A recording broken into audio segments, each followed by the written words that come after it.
আসসালামু আলাইকুম সম্মানিত দর্শকবৃন্দ। আপনাদের আজকে বুঝাবো কিভাবে মানুষকে কারেন্টে ধরে অথবা কারেন্টে শক করে ফেলে দেন পুরোপুরি না ধরার কারণ।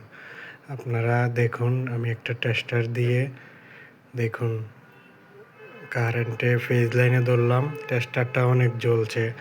অন্যদিকে দেখুন, আমি কিন্তু মাটিতে দাঁড়িয়ে আছি।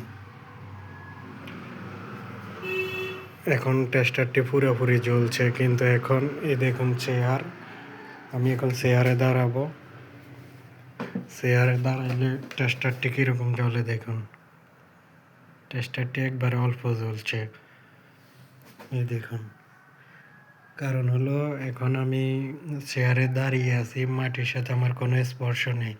এখন যদি আমি কারেন্টেও হাত দিই আমাকে শক করবে, বাট পুরোপুরি ধরবে না, কারণ আমি মাটির সাথে আমার কোনো সংযোগ নেই।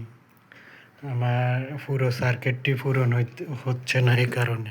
এখন আমি মাটিতে নামলাম, দেখুন মাটিতে নামছি আর এখন পুরো লাইট জ্বলছে। এর মানে হলো কারেন্টের ধরার জন্য মূলত পুরো সার্কিটটি পূরণ হতে হয়। মানে কারেন্ট আসে ফেজ দিয়ে, ঘুরে আবার চলে যায় নিউট্রাল দিয়ে। এই হলো মূল ব্যাপার। এটা হলো মানুষকে কারেন্টে না ধরার কারণ। ধন্যবাদ।